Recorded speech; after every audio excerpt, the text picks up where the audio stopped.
my flow, I'm a living legend. It's time they all know.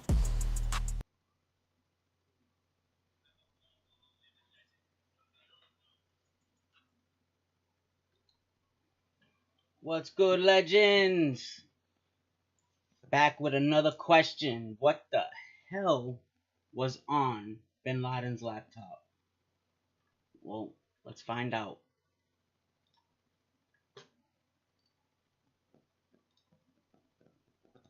May 1st, 2011, Abbottabad, Pakistan. This compound is large, but it's nothing fancy. Inside, you'll find dozens of chickens, some vegetable patches, a cow, and the world's most wanted man. Only a handful of people know that Osama bin Laden and 60 members of his family have been living here for the past 5 years. They've taken great care to be as self-sufficient and under the radar as possible. They're a tight-knit family, and every night they have intense debates about the future of Al-Qaeda, especially lately. Imagine your family dinners are talking about that. What the? Always, bin Laden goes to bed with one of his 4 wives. Tonight, it's the youngest, Amal. They're fast asleep, cuddling their 3-year-old son, when they're startled around 1 a.m. Is that a storm? Amal reaches to switch on a lamp, but bin Laden stops her. He knows this sound. What's up, Coconut Crew? It's not a storm. It's helicopters. Bin Laden panics. The Americans are here. They found him. He's forgotten to load his AK. This won't end well for him. And another realization sets in. They are going to find his hard drives. 3 terabytes of Al-Qaeda's secrets. Nothing could be worse. He'd rather be captured and killed than to have this data exposed. Earplugs are a must for bikers, but these kind of foamies just feel awful. That's why millions of riders switch to loop. Damn ads. I'm gonna fix that soon. Get premium. Before we begin, for more background, what's good, music? Hi, sir. Fantastic short docs by our Eating some colleague and friend pizza? Neo. Go check out these other videos. How bin Laden was found. I'm doing great, by the way. Also, this video is largely based on the book The Bin Laden Papers by Nellie Lahoud. Links are in the description. Now, let's dive into the incredible story. As soon as I go live, I'm getting calls. Come on. Good evening. Tonight, I told him I was going live too. People and to the world, that the United States has conducted an operation that killed Osama bin Laden, the leader of Al-Qaeda. Crazy times. I was in 6th grade. 9/11. When the U.S. Navy SEALs raided Abbottabad to capture bin Laden, they were supposed to stay for only 30 minutes or less. Most successful missions take no longer, and any delay would amplify the danger. But when they spot, quote, a shit ton of computers in the compound, the potential intelligence value is too tempting. They deviate from the plan to return ASAP. They gather up the electronics and deliver them to the CIA.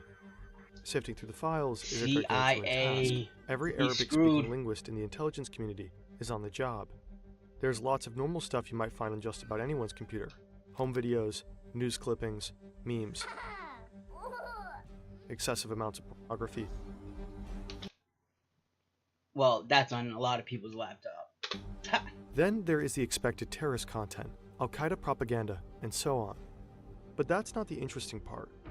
On these hard drives, U.S. intelligence discovers a treasure trove of letters.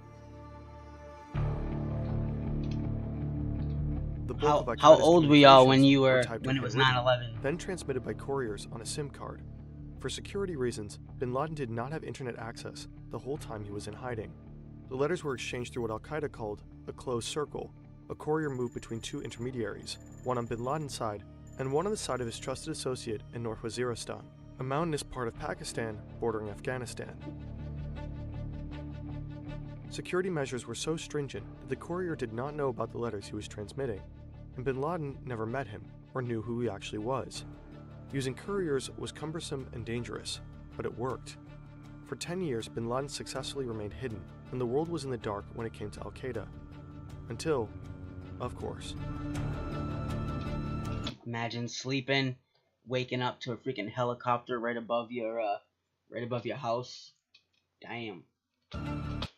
It's not a nightmare. You screwed up. We rely heavily on high-powered computers to produce these videos. But sometimes we might just want to work in a cafe or abroad or on the beach even. We can't take our giant desktops with us, but there is another, much cleaner solution. AnyDesk is a lightning-fast, secure, and reliable access software for seamless remote work and file CMS enough XP machine. AnyDesk intelligence gained Al-Qaeda's chief what they found, they acted upon quickly. For example, the files helped them locate Al-Qaeda's chief operations officer in Pakistan's tribal regions. They killed him by a drone strike within 4 months of the Abbottabad raid. Al-Qaeda's top legal scholar was found and killed shortly after. Oh, I thought they were saying Bin Laden. I was gonna say, he wasn't killed with a drone strike. But after these quick results, many of Al-Qaeda's secrets remained buried on these hard drives, coded in the countless letters. It would take years to grasp the content of all these communications, and help came from outside the CIA. And what I wanted to do was actually to chronicle Al-Qaeda's history post 9/11. And I wanted to do it through the letter. This is a lady who went through all the stuff and made a timeline so things could make sense. Not through secondary sources, but through the letters. This is Dr. Nellie Lahoud. She studies the evolving ideologies of Al-Qaeda and ISIS, and she led a team that analyzed and contextualized the contents of Bin Laden's papers. The declassification process began in 2012, and by 2017, the declassified files were massive. At one point, I came to realize this is where I was going to find Al-Qaeda's internal communications. And these were about 97,000 files.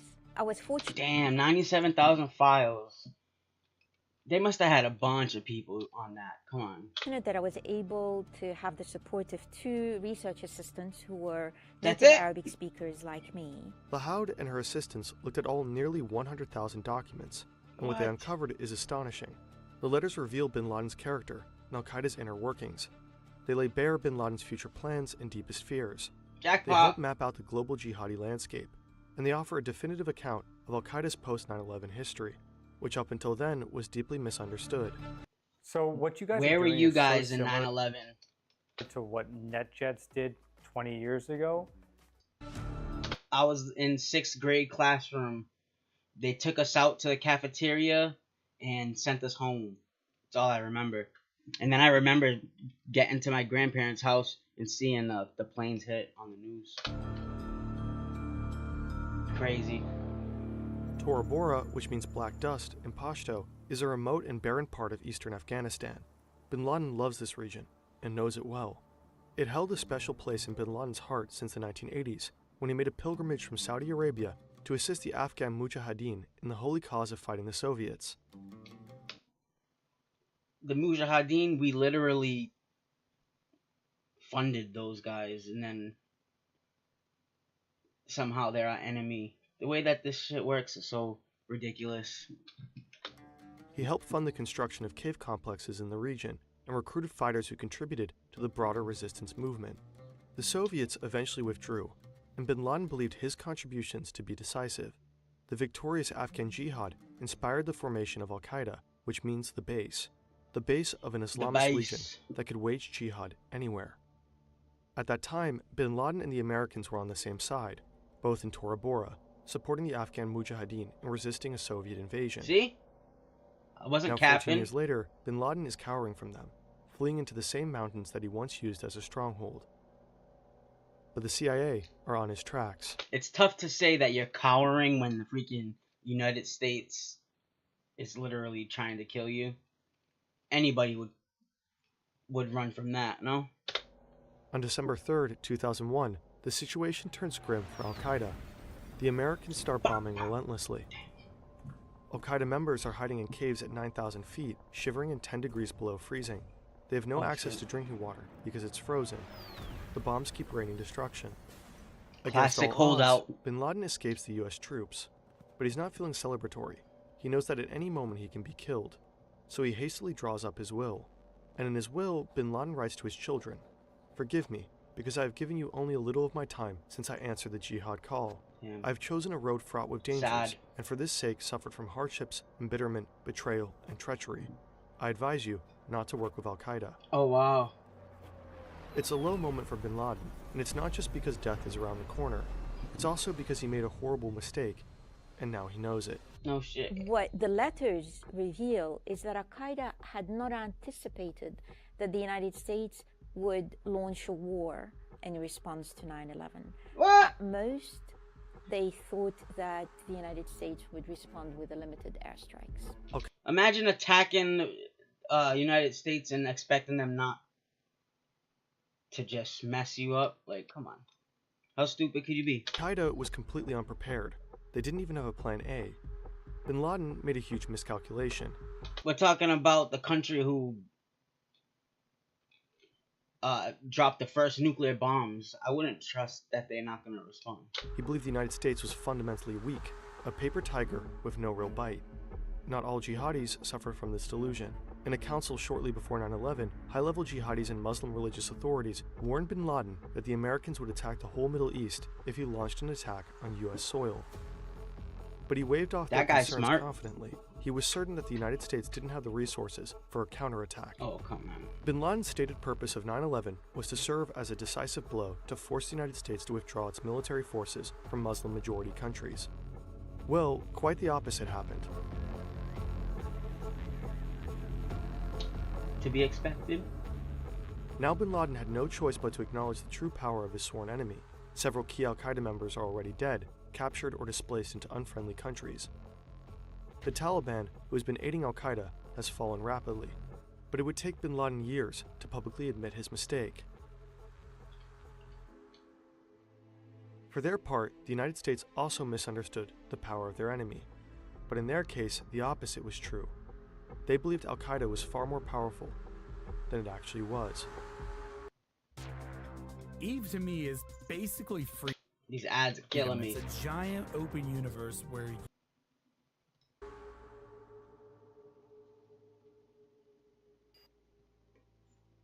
Up until bin Laden's death, al-Qaeda was widely perceived to be the major player in the global jihadi landscape. 9/11 shocked the world, and it was assumed that only a very powerful network could harm the world's greatest superpower in such a devastating manner. Most people believed al-Qaeda was still pulling the strings when it came to other Islamist terrorism. You guys think that we could have prevented this? Supposedly there was many intelligence on this before it happened, but they just had bad communication. They didn't believe other people, but sad. We got a heads up and it still happened. Madrid and London bombings of 2004 and 2005 were falsely reported to have been orchestrated by the group. And for a while, bin Laden fed that narrative, publicly cheering on jihadis and allowing people to believe that he was calling the shots. Al-Qaeda continued to release public statements, which allowed them to project strength that they did not have. They fed the illusion that the jihadi landscape was a united front. But the papers show that the post-9/11 reality looked quite different. So when bin Laden disappeared from the scene, we learned that he stopped communicating with his associates for about 3 years. Now, he was watching the news, he was releasing public statements, but he had no knowledge about what was happening in the world of Al-Qaeda itself because he was hiding. So between 2004 all the way to 2011, all the letters make it absolutely clear that Al-Qaeda did not have the resources and did not have the personnel to mount international terrorism. It sounds like we didn't have the resources either. Supposedly only 3 people went through 100,000 letters. Quote-unquote successful jihadis capable of international terrorism were in almost all cases operating independently of al-Qaeda. From the outside, the movement appeared to be united under al-Qaeda, but in reality, the network was riddled with internal divisions. Al-Qaeda was at constant odds with affiliate groups because of differing strategies, power struggles, and serious trust issues. Later letters show that much of al-Qaeda's post-9/11 focus was on managing these tensions. In highly bureaucratic al-Qaeda memos, you can tell that bin Laden's educational background is in business administration and not religious scripture. He's a hands-on boss with a tendency to micromanage, running al-Qaeda like a failing company. He's preoccupied with the competition, it failed, all right, with rebranding, with PR scandals, and with potential mergers. He's anxiously trying and failing to control the affiliate groups.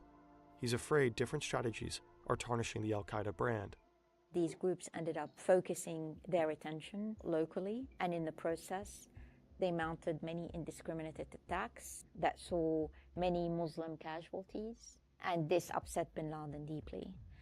Many, if not probably all these attacks, were not authorized by bin Laden or the top leadership of Al-Qaeda. Radicals. We find bin Laden and his associates remarkably rogue calling for less Al-Qaeda terrorism rather than more terrorism out of these groups. But this isn't to kind of paint them as being, peaceful makers. They wanted the attacks of all these groups to be targeting the United States. The United States' counterterrorism efforts didn't reflect any of this complexity. The Americans believed that Al-Qaeda was growing stronger by the day. They were fixated on Al-Qaeda as the main threat, pouring a huge amount of resources into finding bin Laden. And just after the 9/11 attacks, the Bush administration passed the authorization for the use of military force. This legislation allowed military force to be used against anyone considered to be associated with the attacks, without requiring explicit approval from Congress. If a jihadist could reasonably be linked with Al-Qaeda, then military activities in the region could be pursued. Proud to be American. Imagine being able to build especially with rules like that. an app with your name on it, just by thinking about it. Meet Base 40. Meanwhile, other, more threatening jihadi groups were growing in strength, outside the purview of the Americans' enormous military resources. As a result, in 2014, Al-Qaeda was overtaken by a rival jihadist group. A group that was formerly an offshoot, they had broken away, largely due to strategic disagreements. Bin Laden tried and failed to keep that group under control, but after a point, they simply stopped responding to his letters. That group is now known as ISIS. The letters reveal another fascinating delusion of bin Laden, which helps explain why he was ultimately captured. Chapter 4: The Future. For nearly a decade, bin Laden has been on the run from the US. His entire life and the lives of his family members are focused on evading capture. It pains bin Laden that his family is stuck in hiding. The papers show that he's a caring family man who is intensely worried about the safety and well-being of his loved ones. He obviously didn't care too much if he's gonna send 2 planes into the United States Twin Towers. He might be a mass murderer, but he reads his grandkids stories every night. It's a tough life in isolation, but his careful security measures have kept him safe. At one point, not in for 2010, long, buddy. bin Laden receives a letter that one of his couriers might have been captured. This would compromise everything. But instead of really starting to pack his bag, he chose to stay where he did. Why? Bin Laden had a soft spot for his family. At that time, his wife, who was detained in Iran, as well as his son, were released, and they wanted to join him. So bin Laden's role as a kindly patriarch may have been the reason for his ultimate downfall. He was too wrapped up in his family matters to give the courier threat his full attention. But there was family's always strong man's weakness. Another reason, something completely unexpected. A world historical event. Not he nor the world at large saw it coming. Suddenly, bin Laden's obsession with security took a backseat role because his attention shifted. In December 2010, a wave of uprising thunders throughout the Arab world. People are fed up with corruption, poverty, and authority. You see that guy? I probably can't find it, but oh well. The initially peaceful protests standing on top of that thing. Governments are overthrown. Civil wars erupt. At first, Crazy. bin Laden is overjoyed that people are demanding the removal of corrupt dictators, which he and other jihadists have been advocating for years. Bin Laden sees a power vacuum, and he plans to fill it. He's long wanted to instigate like 10 years later, in the Arab world. After all, that was the whole point of September 11. The United States was backing authoritarian regimes in Muslim-majority countries like Egypt and Saudi Arabia. The attack was meant to force them to retreat from the region. Then their puppet regimes in the Arab world would fall, and Al-Qaeda could swoop in and install Taliban-style utopias. And now the people are overthrowing these regimes themselves. What could be better? Bin Laden and his family are excitedly preparing their response. We know this from a handwritten family journal found during the Abbottabad raid. The journal recorded the conversation. So not only do we know some of the things on the hard drive, but we know what's in this journal. Of bin Laden's family, leading up to the night before his death. Every day, they're having intense debates about how Al-Qaeda should navigate this new reality. There's just one problem. Al-Qaeda isn't exactly at the forefront of the protesters' demands. It seems that many people want democracy, and not a caliphate. I feel like this guy's not that smart to be keeping all these records. And the situation keeps changing rapidly. What the So hell is he strategizing thinking? is tricky. Good for us. In his last few days, bin Laden relies a lot upon his 2 millennial daughters to formulate a stance. Maryam and Sumaya are 19 and 21 at the time. The journal reveals them to be sharp, passionate, and willing to challenge their father. They ask him the hard questions, like, is it possible that some among the new generation will believe that political change can occur without jihad? After all, the West intervened in support of... Imagine your kids are the ones asking you these questions. God forbid anyone else asks those questions. They probably ain't alive anymore. Overthrowing the Libyan dictator, and seems generally in favor of the uprisings. Bin Laden is stumped. At points he is almost hopeless in his confusion. One day saying, "We cannot do anything except intensify our prayers." But his daughters push him to make a statement. The political moment is too important to waste. So the role of his daughters was remarkable, and we find in the letters by various family members that Maryam and Sumaya, to quote one letter, worked very closely with their father, and their writings were broadcast on TV, meaning that it was their work, their writings. So he's this big leader, and he needs his 19-year-old daughter to write a speech for him. Come on. That bin Laden had delivered in his public statement over the years. So clearly they were doing the heavy lifting at home. They were all on the same page in terms of their loyalty to jihad, their loyalty to their commitment, rather, to the cause for which bin Laden had spent his life doing. It was a family affair. At the end of bin Laden's life, the papers reveal a man who is fearful, paranoid, and incapable of materializing most of his plans, large and small. He never achieves another large-scale attack on the United States. Damn right. I pray that there is no others. Alrighty. So there it is, legends. We found out a little bit what's on that hard drive, but I wish I could see for myself. Alright, peace. Till the next one. My flow, I'm a living legend. It's time they all